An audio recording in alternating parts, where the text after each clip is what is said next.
It's really good. Yeah, man. So I just wanted to thank you for that. And also, as far as your class, because you're going to be teaching a class, or you started teaching a class Yes. already. And it's what's the class called? Well, it's actually a couple of classes. So I do a meditation class on Tuesday nights at the shop at Grateful Gatherings in Tracy. And on Saturday nights, I do witchcraft classes. Awesome, awesome. So a bit about witchcraft. You just mentioned that, and that's actually the title in the video. That's a big buzzword for a lot of people. Um, you know, first off, because of my background and how I was raised, that word automatically has a certain connotation Yes. associated with it. Because of how a lot of us were raised and conditioned growing up, we automatically think, "Oh my gosh." Darius, we're on Facebook, YouTube, and Twitter now. Awesome. Hey guys, you hear that? We're on Facebook, YouTube, and Twitter now. All right. So, whenever someone hears that word, it's like, "Oh my God." It's a pretty loaded word. Yeah. Exactly. you know. And so I wanted to start off, because you said that you do the classes. If you want to go more in depth on that, tell them more about the classes, then we could talk about it. Or if you want to just jump Yeah, into you know what? I think we should just jump into kind of what the definition is, just so that, any listeners or anything understand exactly what we're talking about. Perfect. What is a witch not? Like, what is a witch, and then what is Yeah. witchcraft not? Okay, so my definition of the word witch is anyone who uses their will and their knowledge of nature and the workings of the universe to achieve a desired effect purposefully and for a reason, right? Okay. And this is kind of where it gets confusing as far as what witchcraft isn't, because people accidentally perform witchcraft all the time. When you want to manifest something in your life and you say like, "Oh man, I really wish I, could see like so and so," and then you run into them at the coffee shop or something, it's kind of like what you don't realize is that you're manifesting these things accidentally. The only difference between a regular person doing that and somebody who practices witchcraft is that the witch has knowledge and intention and discipline to create these effects on purpose and when called. So it's really a matter of knowledge, practice, and discipline. But this happens all the time, and it comes across in a lot of different ways. So yeah, so if you've ever heard of like the law of attraction or the secret or any of those types of ideas, essentially it is witchcraft. It is the idea of trying to create a certain effect using, non-physical means to manifest it in your life. And this is exactly what witchcraft is. To talk briefly about what witchcraft isn't, for everybody getting nervous right now, let's talk about it for a second. So a lot of people think that, for example, witchcraft is devil worship. This is a common conceit of, sort of the Christian history between witchcraft and Christianity. But actually, most modern pagans or practitioners of witchcraft, I should say, do not worship the devil, don't even believe in the devil. It's kind of a label that has been put on a lot of witches, but actually has no real place in what we do. Yeah. Witchcraft is not about harming other people. Witchcraft is about primarily self-improvement and promoting the balance of nature and the balance of the universe. That's so interesting because you just said it's about self-improvement. Haley Williamson says, "Hey guys, hey, what's up, Haley?" So you said self-improvement. So how is it relating to self-improvement? Because when we think like self-improvement, we're like the books at Barnes and Noble, Like a self-help book. right? Self-help books. How does that relate to the craft? Well, there are a lot of different aspects of the craft which can produce self-improvement in people who learn them. So, for example, divination, which is something like tarot or, anybody who uses a pendulum maybe, or other tools like that to sort of see the past, present, or future.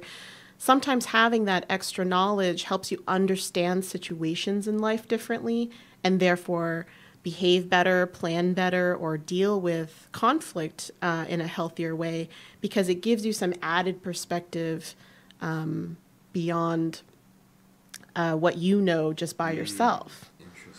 Other things like meditation or spirit journeying or working with the shadow self are very much part of witchcraft as well. And those are aimed at sort of doing this inner work, kind of getting into your inner voice and sort of the work of your soul and trying to deconstruct that and figure out how to work on that. So you're talking about shadow work. Yes. And so, like, you know what? When I first heard of shadow work, I'm like, whoa, what's that? Oh my God, it sounds like scary. But from what I understood, shadow work is when we look at the dark side of ourselves. Yes. And we work to heal those aspects and bring them to the surface. Is that right? Well, it's not just healing. It's also making friends with the shadow self. You know, we all have duality. We have a light side and a dark side. And I think that people often associate the dark side with bad or evil, like we kind of put that on it. But your dark side does have a place in your life. And when you repress it and you just kind of shove it down, it doesn't have anywhere to breathe. It doesn't have anywhere to manifest itself. And so it just becomes very unhealthy. You know, like, for example, some people might have a lot of rage, right? And they hold it down because they think it's bad. But actually what it is that you're not channeling it in a constructive way. You're kind of pressing it down. So shadow work is not just about healing the dark side, but it's also about finding constructive ways to channel and accept your dark side and give it a place to live and to breathe in your life. Instead of just forcing it down, sweeping it under the rug, Sure. so that it can manifest in unconscious ways. Sure, or live in denial, or you know, any of those ways that isn't, you know, examined. Okay, and so when doing the shadow work, you eventually blend it with the light side, right? Exactly. So how does that work? Well, you kind of have to figure out what your shadow self is like. This darker side of you. For some people, it's anger is a big part of the shadow self, or self-hatred, or some people have a kind of aggressiveness to their shadow self or self-destruction. It kind of is all different depending on the person, but you figure out a way to manifest it in a positive way. So, for example, if you're a person who has a lot of aggression, right, and you're trying so hard to force it down, I mean, it comes out eventually, right? So if you, though, channel it into a positive activity, like, for example, sports is a great way that we channel aggression. It's exercise, it's social, it's healthy, and it's a way to kind of get that out without it being destructive or unhealthy. Okay. So as far as taking this, what we find when we look at the dark side of ourselves inside, and then we acknowledge it and then let it breathe, let it have a place to, you know, healthy balance with our light aspects. Yeah. Now that sounds like a whole entire psychological process. Oh, yeah. It's a long journey. And witchcraft in general is a very long journey.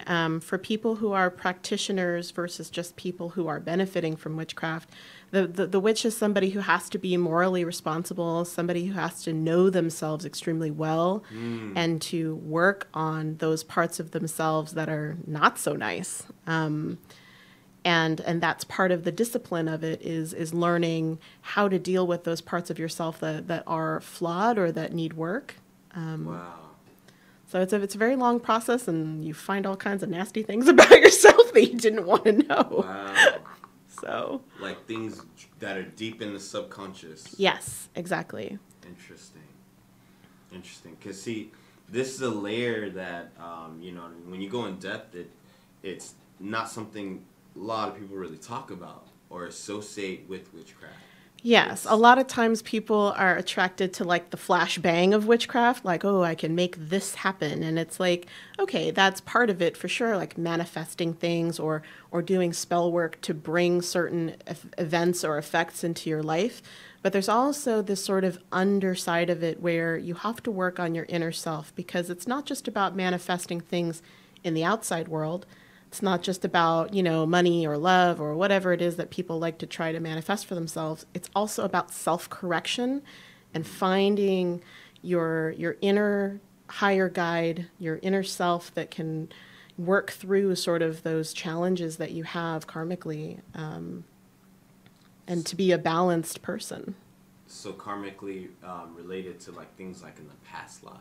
Sure, or things in this life, things that that need work, and that need to be sorted out so that you can come at things as a truly powerful human being.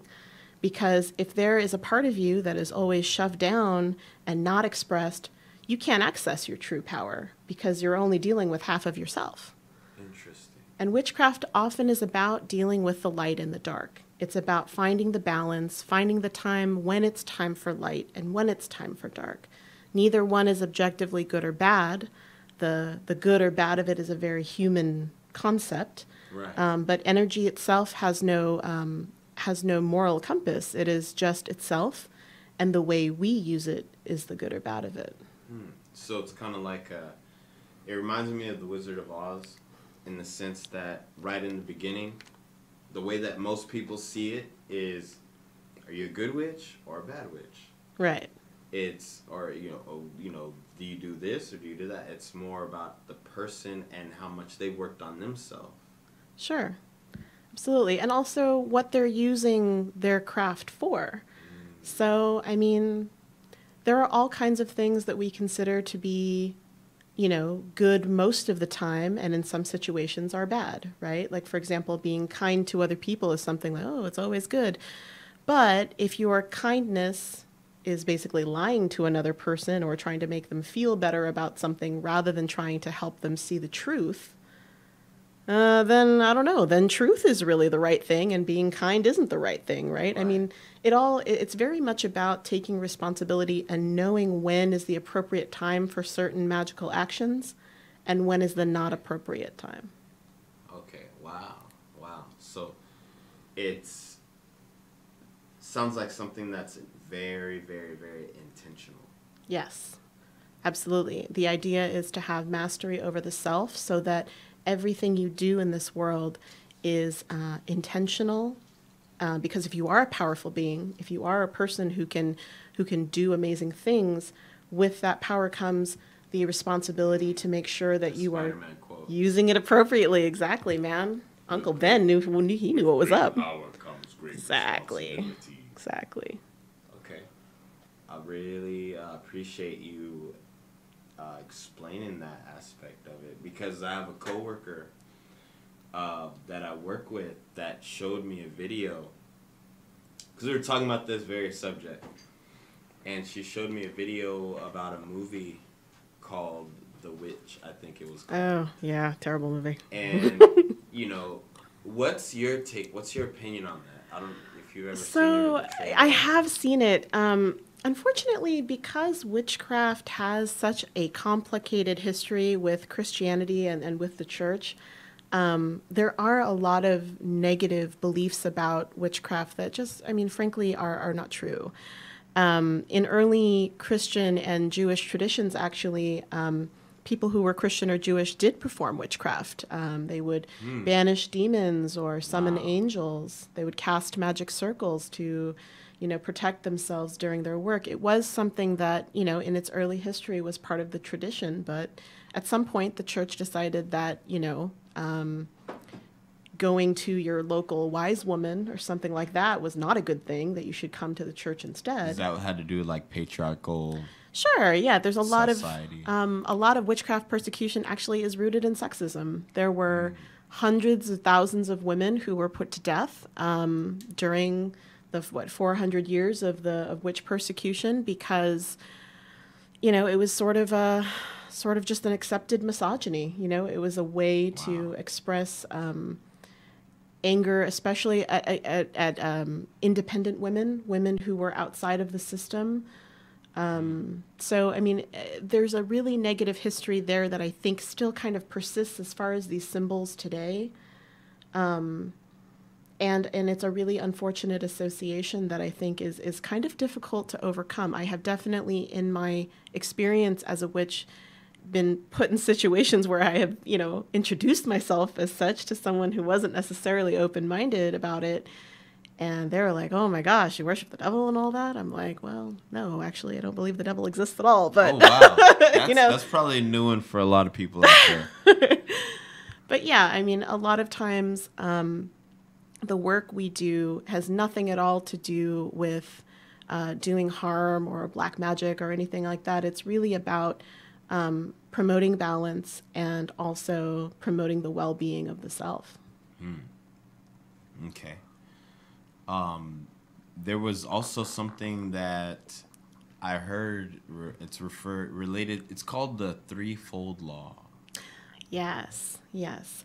So most modern witches abide by some form of karmic moral system, where basically the idea is that what you do comes back to you threefold, right? So Right. if you put healing and positivity into the world, that comes back to you 3 times, and the same is true about negative actions. And most witches are very much about the moral and the morals and the ethics of witchcraft, because it is very easy to harm other people if you are not examined, if you aren't careful, and you aren't looking at yourself. But that's exactly why the inner work and the shadow work and all of that is so important. It's because it gives you the ability to really know where your actions are coming from. Like, am I doing this for positive growth reasons, or am I doing this because I'm afraid or angry? And that's where the responsibility of the shadow work comes in. Wow. Okay. And so when a person does this shadow work and then they're able to balance it, it seems like that threefold law serves as a really good moral compass. Absolutely. A really good moral guideline for, to help just people in general. Yeah. Know, oh, look, whatever I do is going to be threefold back. So I'm going to make sure I send out good, because I want good to come back threefold. That's right. It really creates a strong incentive to send blessings people's way. Yeah. Well, and also, there is this concept in witchcraft that everything in nature and everything in the universe is connected. And so the harm that you might do to someone else is truly harm to yourself, because if we're all connected and we're all symbiotic in this world, in this universe together, then what you're putting out does directly affect you, because if we're all one and we're all connected, it's to do harm to others is bad for the soul, because everyone else's is part of yours. Right. That makes a lot of sense. Especially, when you're aware of it, when you're conscious of it. It's like the positivity that you send out. It's like every action is an echo. Yeah, a ripple effect. Sure. Okay. So another question that I have for those people out there that don't feel like they can relate to anybody or share this, this identity, because I know I have friends that are out there that, are very strong and devout practitioners and really enjoy, practicing witchcraft, but they are not comfortable with people knowing it. They want to keep it to themselves. Yeah, we have a phrase for this. They're still trapped in the broom closet. Broom closet, okay. That's what we call it. Yeah, it is really hard to be open with people about witchcraft because there's so much negative stigma. And the truth is, there are so many of us out there. Actually, it's so many of us who practice this, but it's uncomfortable. But, it's particularly helpful. I will say a lot of people come into it because sort of conventional practices or spiritual practices just kind of don't address some things. So there are people who come up with psychic abilities or other abilities that they have connected to the spirit world that their religion or their beliefs or whatever just kind of can't help them handle. And then they realize, oh, there is this practice I can do that helps me with, these experiences I'm having and helps me find discipline. And that's good. Or other people, I've had other people who are who are Christians or non-religious or whatever, who have come to me asking me to help them remove a hex or or to cleanse their house. To do something for them that, because they're not familiar with this type of work, they wouldn't be able to do for themselves. Wow. So like a hex, something that they have no idea. Yeah, like, how do I fix this? I don't know. Right? Wow. So then you know, just like, I don't know, if you had a roach problem in your house, you call an exterminator, right? If you have other problems of a spiritual nature, you call somebody up who knows how to reverse these things or handle this situation. So you mentioned hex. So what is that? It's actually a lot more common than you would suppose. A hex is basically when someone who has ill intent toward you winds up either intentionally or unintentionally manifesting negative effects in your life or on your person. Wow. Yeah. So I'm sure that, intentional is like, where you set up something elaborate for this person. But how can people do it unintentionally? Honestly, some people who are strong-willed and who have a lot of resentment, you can hex someone just thinking bad about that person really intensely. If you have the juice, if you have the concentrated will, you can cause this to happen without actually even knowing you did it. I have a friend who I helped with a hex problem. She had a friend who was very jealous of specifically like her job and her apartment and her boyfriend. And she was just a very resentful person. And then in the months following, they stopped being friends. And my friend's work life, her home life, and her relationship life completely blew up in this horrific, completely ridiculous, unbelievable way. And she was, went on like this for months, and she was just like, what is going on? I mean, there kind of hits this point where you realize, like, this is not just a little spate of bad luck. Yeah. This is like something that's really wrong. And so, we figured out that this person who had all this resentment had actually done this, perhaps unintentionally. We don't know. Interesting. And so she asked for, she's actually an atheist. She doesn't believe in anything religiously. So the one that had all that resentment was atheist and didn't even... No, my friend who had it done to her was an atheist who didn't even believe in any of this stuff. But I don't know, after months and months of all this crazy stuff going on, she was kind of like, okay, maybe there's something going on that I can't explain. Wow. And so that's where you came in and helped her to remove that negative energy that was around her. Yes. And the events the events in her life did stop. Her life is really good now and things are fine. Unfortunately, there was no reversing the damage that was already done, but we prevented any sort of further calamitous problems from occurring. Wow. So how does one... Since we're always dealing with people on a regular basis, then it's the question of like, people are going to have their thoughts. People are going to like you. People are not going to like you. People are going to be happy for you. People are going to be jealous. Sure. How does a person have how does someone protect themselves against those energies? So there's a lot of different ways. One of the things that I teach in meditation is a shielding meditation. It basically creates an auric force field between yourself and other people so that their negativity doesn't come into your bubble. There are things you can do to protect your home if you're worried about that, or protect your spouse or children. There's all kinds of different things that you can do depending on the level of, intensity or necessity that you can do to protect yourself. Okay. That's really good to know. Now, one of the most interesting things that I've seen so far is people using the Bible. People using the Bible as a book of prophecy or a book utilizing the powers in it of the Psalms for spells. Yep. I think that's so interesting because of my upbringing.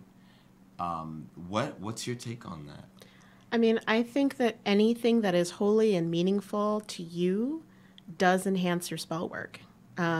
So if you are, there are plenty of people who are Christian witches out there who will use the knowledge and the wisdom of the Bible to help bring power and sort of God's energy into their work. Now, but as we're getting into this religious thing, let me make something clear as well, that witchcraft and the religious aspect are not one and the same. So witchcraft is a practice. Okay.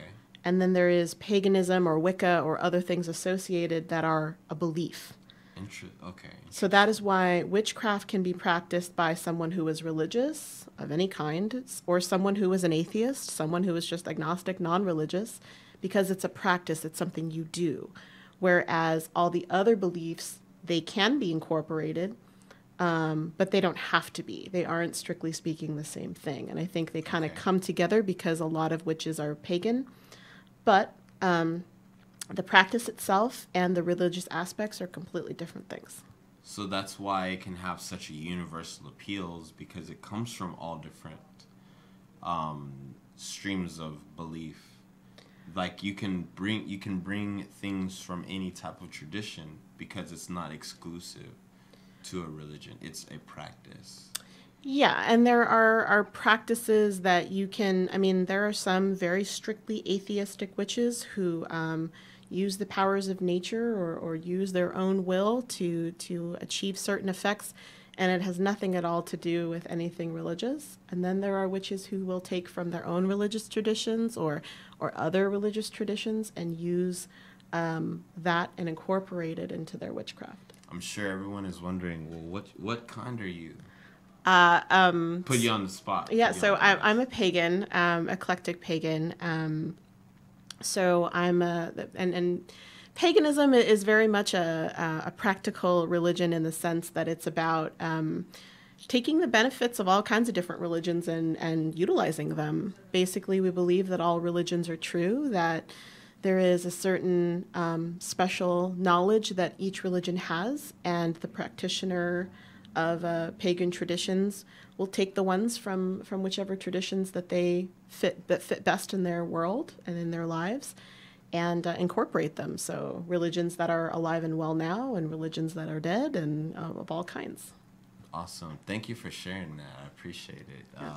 And I know that the audience appreciates it too, because it's really given a voice to those that may not have spoken or commented on these things, you know? Yeah, it's awkward. I wound up telling my chiropractor actually just yesterday that I was pagan. And I know that he's Mormon, and so it was just like, ooh, I didn't want to have to say, but some people kind of push, you know, yeah. And then you're just there. So I don't know. People are at different levels of comfort with it. I'm one of those. My rule of thumb is I do not deny it, and I am willing to speak on it. But I'm also like not putting it out front for the whole world to see all the time. And it's not about proselytizing. It's not about trying to, you know, be that person who's going to make that like their issue to like I'm going to do, hey, this is, I'm going to preach on the streets or something. Like, it's nothing like that. So what do you do? What is your regular thing that you do? Like, are you always 24/7, you know, studying, you know, witchcraft? Oh gosh, I don't have that kind of time. So, I mean, I have a regular 40-hour-a-week job and 15-hour commute, and I don't even know I'm a busy person. But having a place like Grateful Gatherings, like the store, is a really great resource because I can teach other people and perform rituals, and I can learn from other people as well. So sometimes it helps when you're a busy witch, having a community and a group of people who believe in the same things and who are interested in the same things to kind of come together and to learn together and to do rituals and stuff like that. So, nice. That's kind of like you might make me think of the covens.